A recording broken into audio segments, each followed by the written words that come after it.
El Guadalquivir ha pasado este siglo por Sevilla de formas diferentes.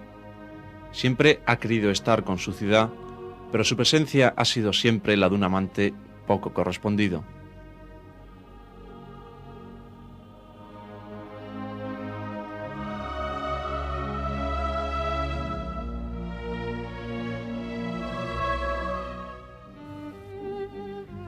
En 1903, el único puente que une Sevilla con Triana es el construido a mediados del siglo pasado utilizando técnicas nuevas en el hierro.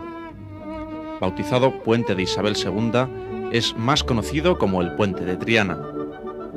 Se dan entonces frecuentes inundaciones producidas por las crecidas del río.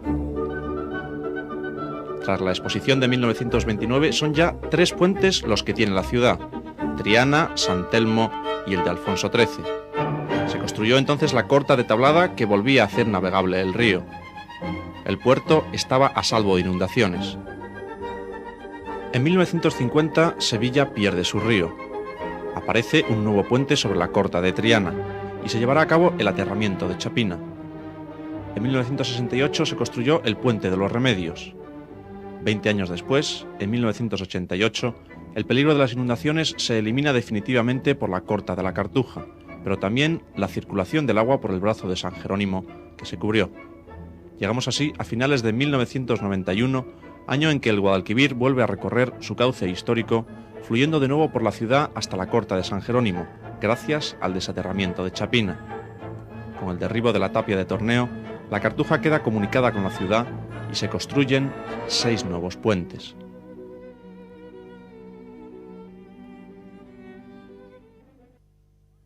Se ha removido el principal obstáculo. Ahora el agua, la misma que morirá en Sanlúcar de Barrameda, pasa por Sevilla, por Triana y por el recinto de la Cartuja. 6 nuevos puentes abrazan ambas orillas y otros 2 comunicarán la ciudad con el Aljarafe y Camas. Es la mayor transformación urbana que ha sufrido Sevilla, una ciudad que siempre admite y asimila lo nuevo, sin perder nunca el peculiar sentido estético de su propia historia. Antes del año 1948, Sevilla se inundaba con frecuencia. Era raro el invierno donde un trianero no tenía que utilizar una barca para salir de casa. Precisamente en esa fecha, en diciembre del 48, se hace un nuevo muro de defensa para la ciudad, que defiende Triana y que pasa por aquí, por lo que después se llamó el Tapón de Chapina. Fue una obra que duró prácticamente 2 o 3 años y Sevilla quedó defendida de la riada, pero Sevilla no quedó satisfecha de la estética del lugar. Han tenido que pasar prácticamente casi 40 años para que Sevilla pueda volver a rehacer lo que entonces hizo. Hacía falta el desaterramiento de Chapina para que el agua del Río Grande bañara la Exposición Universal. Y hacía falta un puente, el de la Expiación o del Cachorro, que salvara este paso. Primero fue el puente, un arco atirantado que salva un salto de 127 metros sin apoyo en el seno del río y que es el mayor arco metálico rebajado del mundo.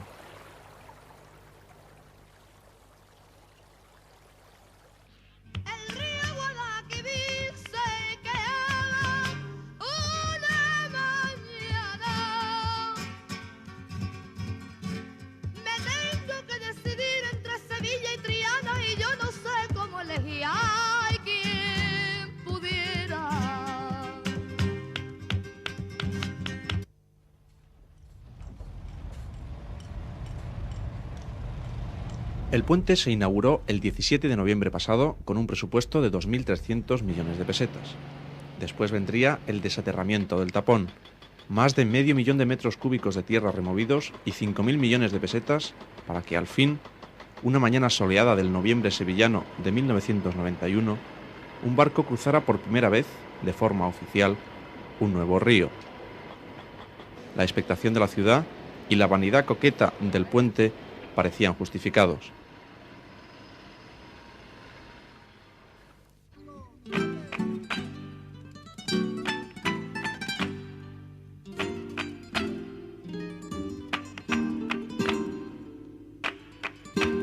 Cuentan las crónicas que fue pasado el mediodía del lunes 25 de noviembre y que en este barco viajaba un trianero, que además es ingeniero, y que se emocionó al pasar por primera vez por este nuevo canal.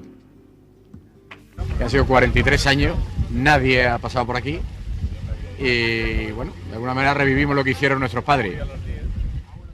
Me imagino. Mi auténtica obsesión era que si yo era el único ingeniero de Sevilla que hacía un puente, tenía que hacer un puente a la medida de mi ciudad. Un puente que dialogue con el de Triana, que va a ser su hermano mayor por muchos siglos, espero, y por consiguiente que tenga arcos rebajados.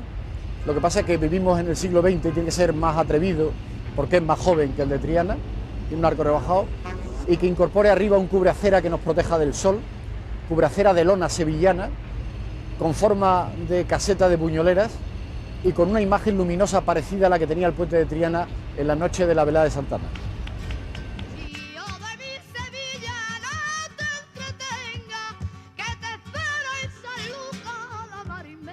Con que de gana dejarás las orillas de tu Triana.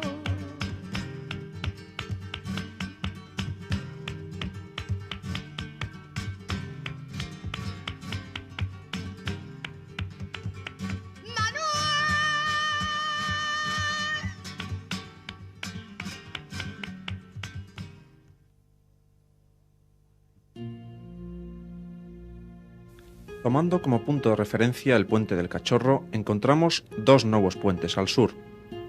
El primero de ellos es el puente levadizo o puente de las Delicias, que en realidad se trata de dos puentes independientes sobre pilares comunes, uno de 6 carriles para el tráfico rodado y otro a nivel inferior para el ramal ferroviario de acceso al puerto de Sevilla.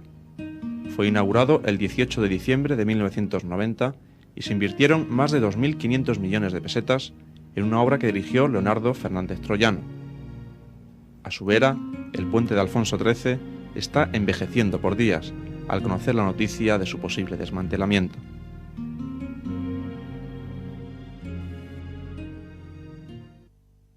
El puente que se encuentra más hacia el sur es también el más espectacular. Obra de José Antonio Fernández Ordóñez y Julio Martínez, este impresionante paso sobre el Guadalquivir permite, desde su inauguración el 15 de noviembre pasado, enlazar Cádiz con Huelva sin tener que pasar por el centro de Sevilla, además de ser punto de conexión de la ronda suroeste de la ciudad. Ha costado toda la obra vial más de 10.000 millones de pesetas, si bien el puente del Centenario está presupuestado en 4.000 millones. La altura supera en 10 metros a la Giralda y bajo su tablero podrá pasar sin problemas el buque escuela Juan Sebastián Elcano. Es además el puente más largo de España, algo más de 2 kilómetros. El día de la inauguración sus autores sentían perder algo de ellos, como un hijo que se va de casa, pero la ciudad comenzó pronto a hacer lo suyo. Miles de sevillanos se acercaron a verlo, provocando ciertos atascos.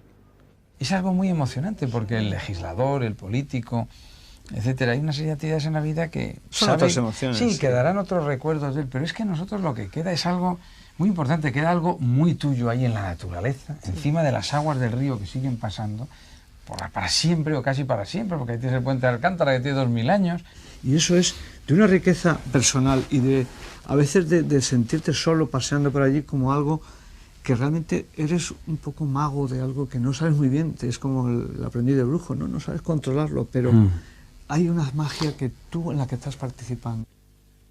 De la estética y presupuesto del puente del Centenario, los ingenieros Fernández Ordóñez y Martínez sacaron conclusiones que pocas veces se oyen en boca de técnicos.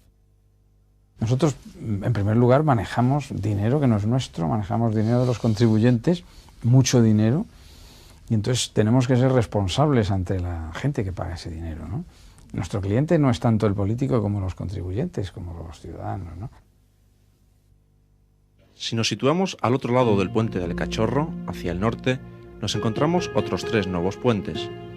De construcción también peculiar y diseño muy variado, lo único que tienen en común es que unen todos ellos la isla de la Cartuja con Sevilla.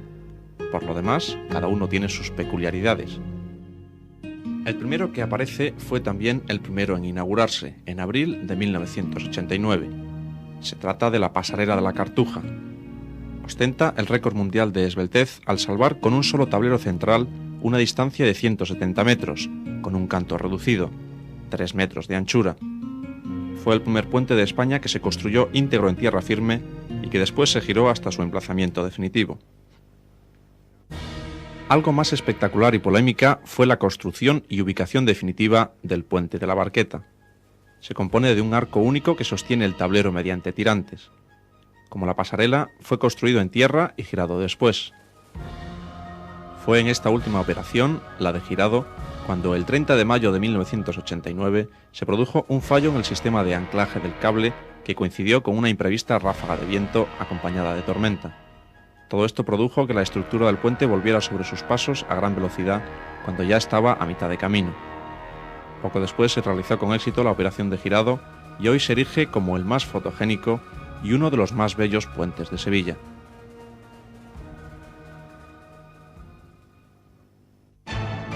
Por último encontramos el más largo, el más alto, el más grande, el que se sitúa más al norte, el más atrevido. Es la pieza fundamental de la red de infraestructuras que se preparan para la Expo y sin embargo va a ser el último en entrar en funcionamiento. En marzo del 92 está prevista su inauguración. Las razones de este retraso hay que buscarlas en el recorte que el antiguo Ministerio de Obras Públicas le hizo al proyecto inicial, que consistía en un gran viaducto con dos puentes gemelos que atravesaba todo el recinto de la Cartuja.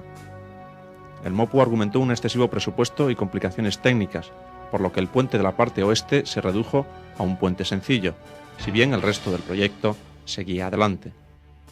El puente del Alamillo es un tablero de unos 200 metros sostenidos por un gran pilón inclinado de 140 metros de altura.